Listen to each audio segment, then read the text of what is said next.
What have you broken in the past? Breakage isn't always bad. In fact, breaking things, including yourself, is completely okay when the experience leads to something better. This is How I Broke That. Hello, Breakers, and welcome to the first episode of How I Broke That. I am Josh Chernikoff.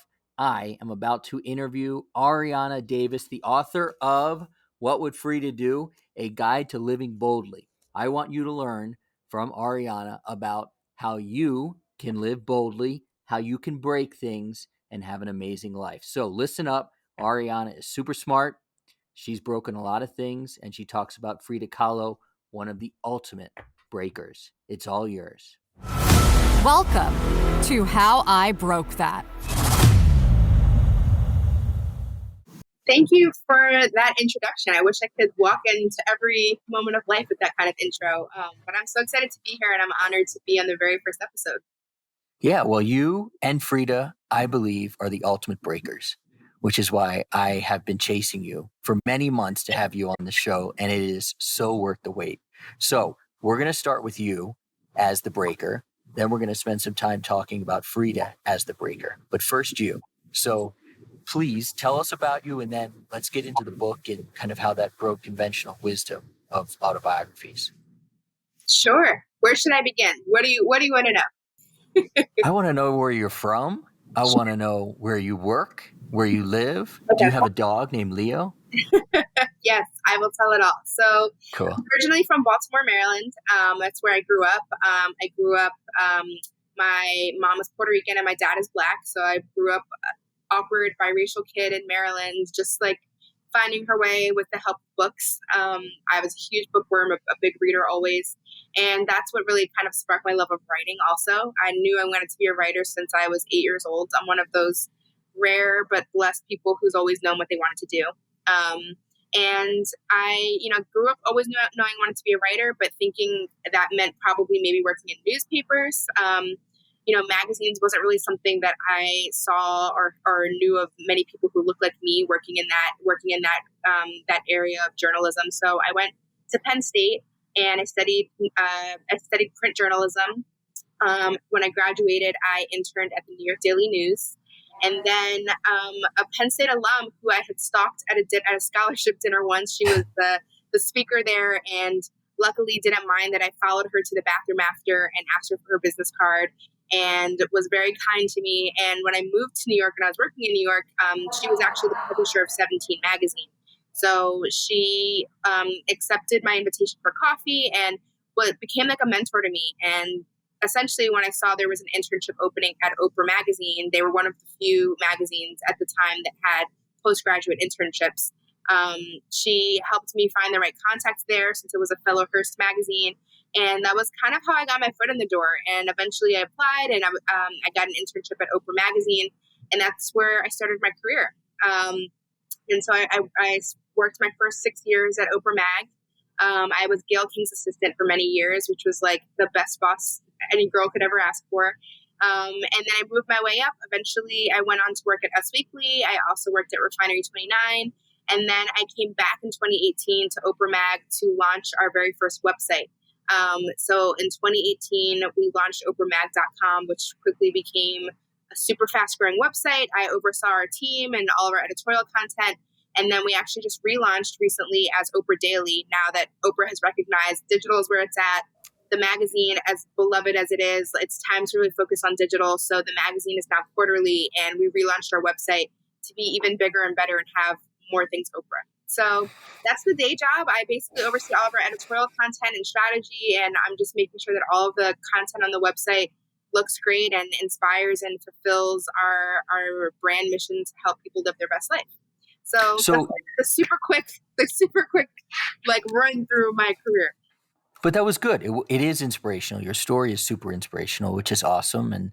But let's talk about the breakage, in between there, from working from Baltimore to Penn State to Oprah to Gayle King, So let's talk about one of those instances where you might have stumbled and fall, but you got back up. Yeah, I mean, there's a lot of breakage I think I could talk about, but I think the big one that comes to mind is that I did start my career in the dream job. I was at Oprah. It was I always was pinching myself like, how did I end up here? It was amazing. I learned so much from working with Gail. I got to write, I got to edit.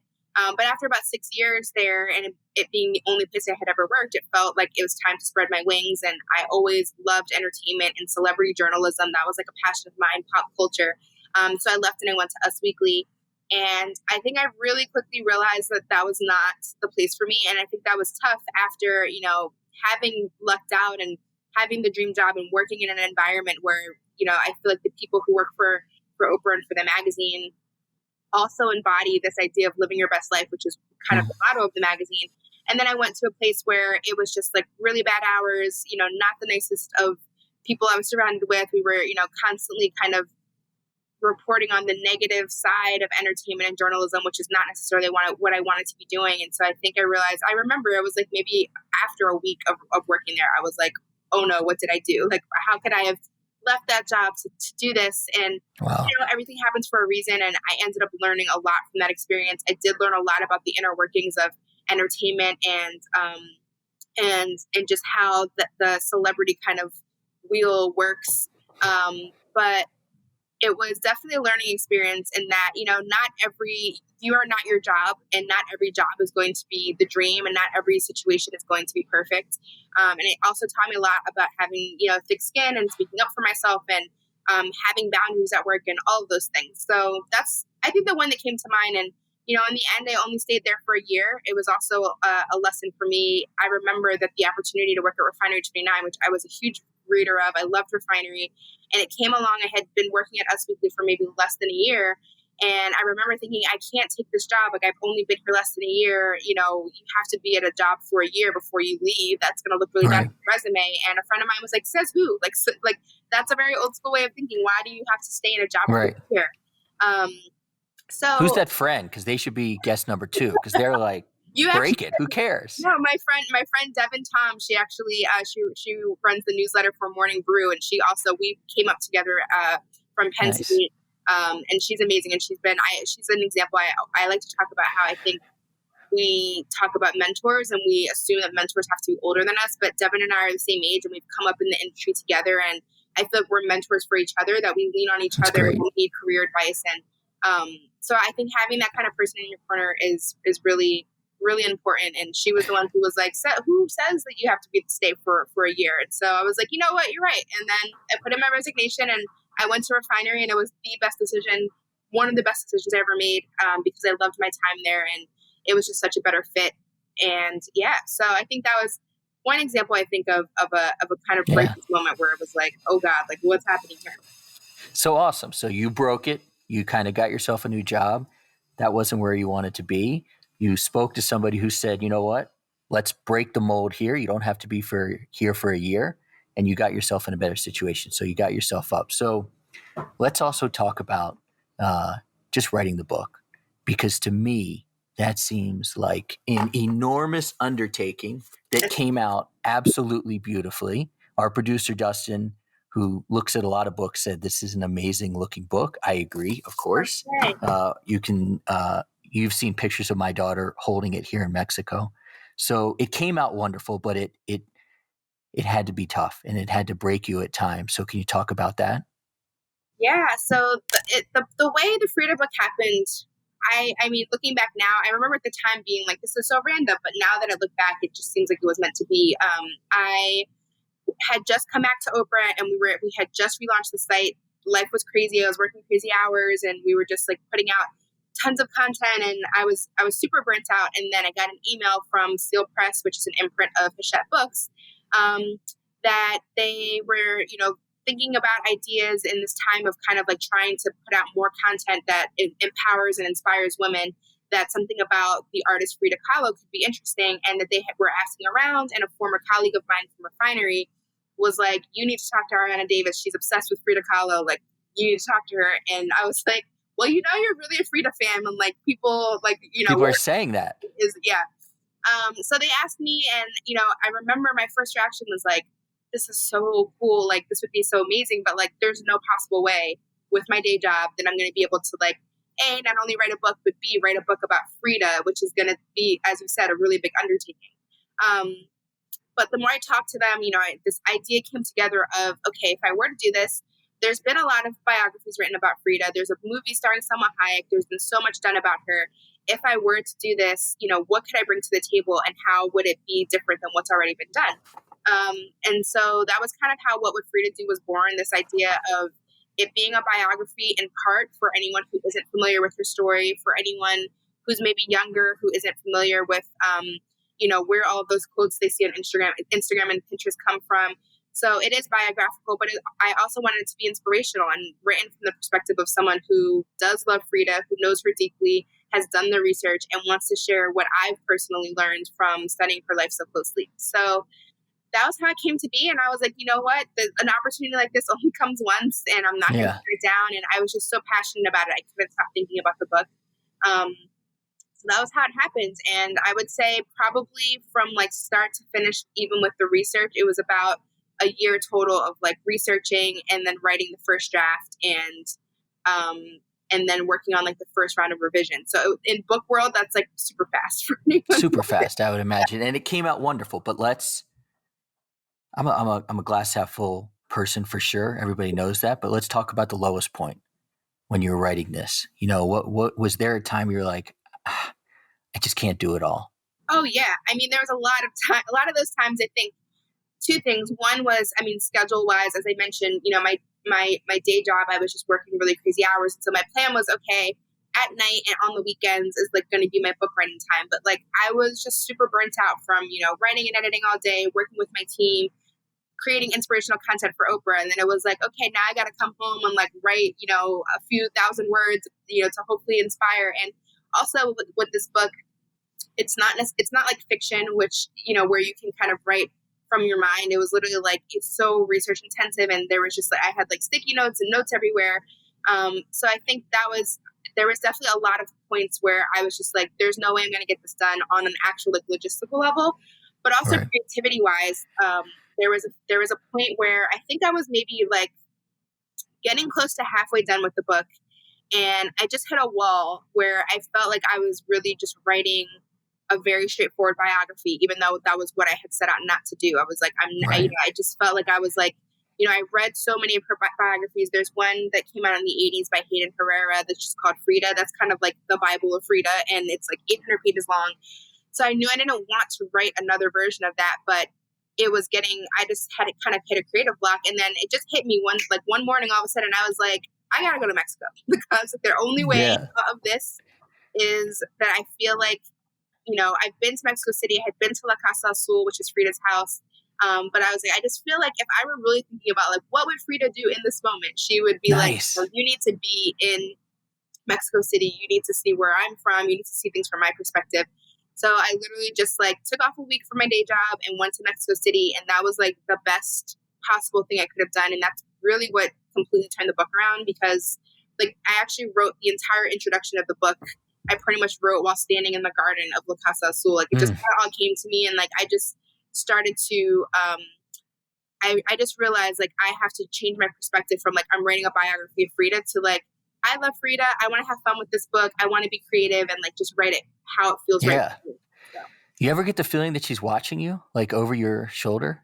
I read about it in the book a few times. I definitely felt it while I was writing the book. Like I felt like while I was writing the book, I was like, I don't know if it's like I've just got no sleep, or I'm just like so deep in this book, or it was just like I was doing things I wasn't supposed to when I was on deadline, and like I could just feel the presence of Frida being like, hello.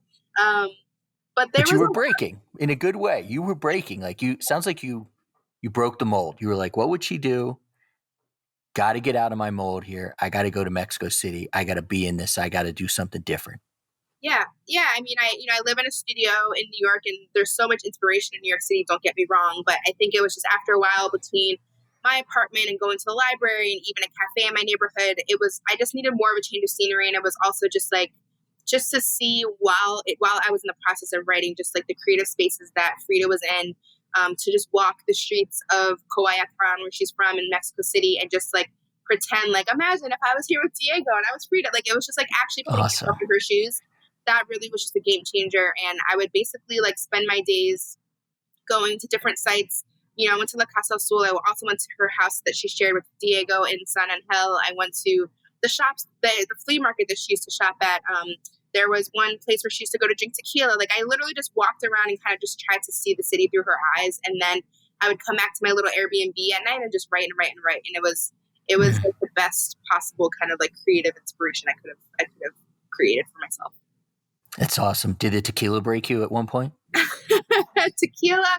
I really got into mezcal while I was on that trip, which is like, mezcal is like all the rage these days. But definitely tequila and mezcal. I also had chapulines, which is grasshoppers, and that was something that I never thought I would do. But I was like, when in Mexico City and when Frida, and you have to do the real thing. So okay, well, you're going to come down here at some point, and I haven't tried it, but there's a Mexican drink in the state of Guanajuato. It's called pulque. So we're going to try that, and it will probably break us. That's what I've heard, but at least we'll be broken together. So we've been doing all this creative talking. I'm going to do one thing that is not so creative. I'm going to read again directly from a script because I've got a great writer, and we all need great writers. And we've also got a great sponsor. Hey, Breakers, Arianna seems like somebody who could definitely teach a course in how to write a book. And we've got a sponsor in Click2 that could help her. Our show sponsor, Click2, has created an effective, easy-to-use cohort-based course platform for enrichment providers and people like Arianna to teach courses. The cohort-based courses offer skill building, knowledge, live instruction, and a community of students to learn alongside of. These features are completely shattering the industry, bringing Click2 and cohort-based courses front and center in the future of online education and enrichment. So, Arianna, since this is the first show, we get to kind of make history here. And so first part of our show, we talked about you as the breaker, and now we get to talk about Frida as the breaker.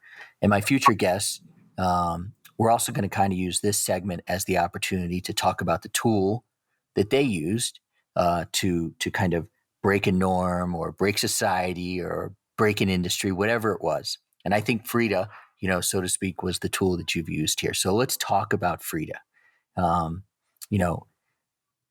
Give a quick bio of her, if you can, and then we can literally go, I feel like, subject by subject of how she lived boldly and broke things. But can you give a quick bio of her?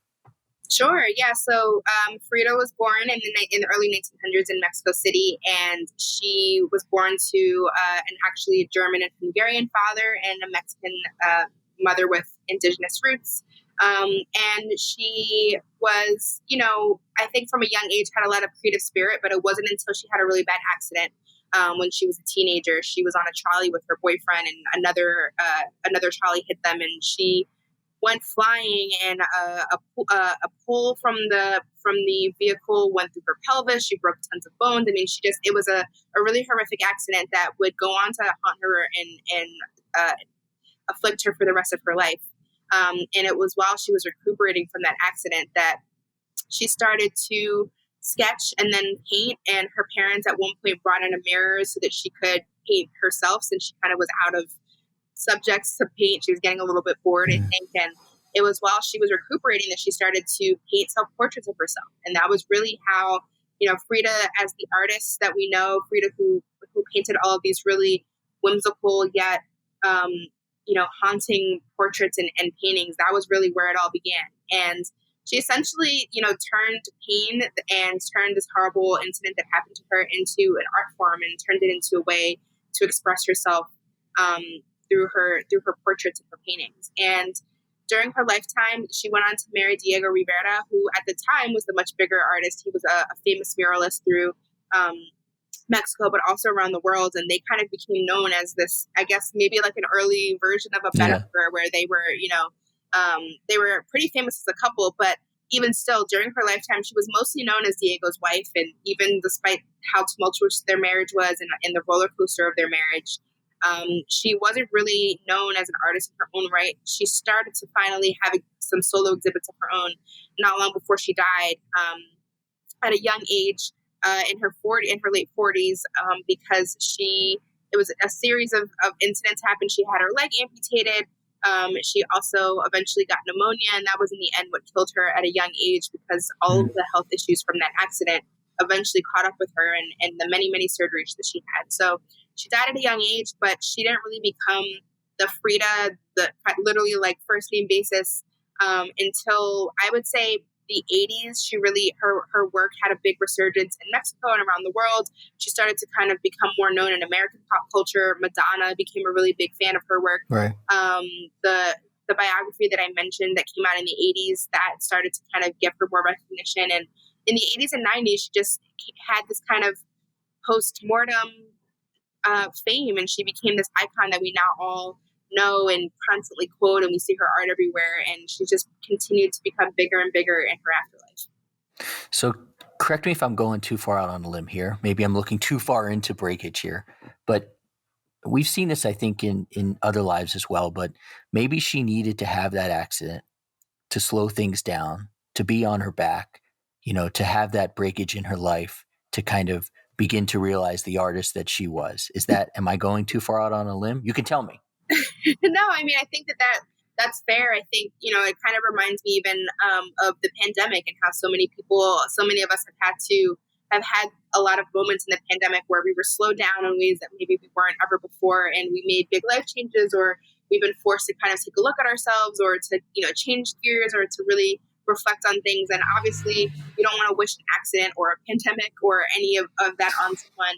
But I do think that if it hadn't been for that accident, then she actually had planned to go to medical school. And then when the accident happened, she said, okay, maybe I'll be an illustrator for medical textbooks. Like, she was kind of going down like the doctor medical route. But it took that accident happening to bring out the inner artist in her. So I would agree with that. I think that's definitely fair to say. Arianna, I live in San Miguel de Allende, Mexico, in the middle of a pandemic. So I'm with you. If that's what you're hinting at a little bit, I can't go too far down that road, but I know that we're going to have a conversation about that, because you got to take those opportunities when the breakage happens. I mean, I think people talk now about pandemic opportunities. Nobody would wish a pandemic or, like you said, an accident, but when they come, you might get that time to step back. In the course of her life, though, after that accident, Frida took the opportunity to break things constantly and be broken. So let's just go through a few things here. Love. Can you talk about love in terms of breakage with Frida? Whew. I mean, love, as I mentioned, she was married to Diego Rivera, who was a well-known womanizer, and she knew that when she married him. And I think that her being a breaker, when I think about the fact that, everyone in her life was kind of like, when she started dating Diego, who was known as a womanizer, who was a lot older than her, and also was not conventionally the most attractive. A lot of people in her life, especially her mother, were very anti and against that relationship. But she didn't care. She very much went against the grain. She very much, I think, kind of broke societal norms when it came to her marriage with Diego. The fact that she was, to an extent, accepting of the fact that maybe he wasn't always going to be completely monogamous. She was accepting of the fact that she was going to be his wife. But at the same time, she would publicly in interviews say, he might be the muralist and be the famous one, but I'm the better artist. And she was also very, for the time, during a time when women weren't necessarily encouraged to be bold, to speak up, and to be, feminist, she always took any opportunity she could to say, yeah, my husband is an artist, but like, I'm going to be the bigger artist. If you're going to see my work, you're going to love it. So I think when it came to her marriage, and, they eventually, things came to a head so much so that they ended up getting divorced, and then they got married again. Like, even that, I think, is breaking the norms of, like, in that day to, like, divorce somebody and then to, like, remarry them a few years later. I think that their marriage in particular, she had many other affairs with many other people. And she also, I think now we would probably say she was queer. At the time, the labels were maybe a little bit different, and she didn't ever put a label on herself, but she also had relationships intimately with women. So I think that she was just a breaker in that, like, she didn't really care about labels or the norms that society expected of her as a woman when it came to love and relationships.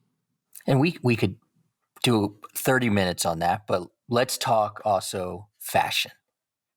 Fashion. I mean, breaking, fashion, and Frida. Come on. Yeah, I mean, Frida. Look, if you even if you don't know anything about Frida's art, you don't know anything about her story, most people would recognize the image of Frida because when it came to fashion and beauty, those that unibrow, the eyebrows, which was part of her signature look. She could have very well, shaved between them or tweezed them, and she didn't. She made that part of her signature.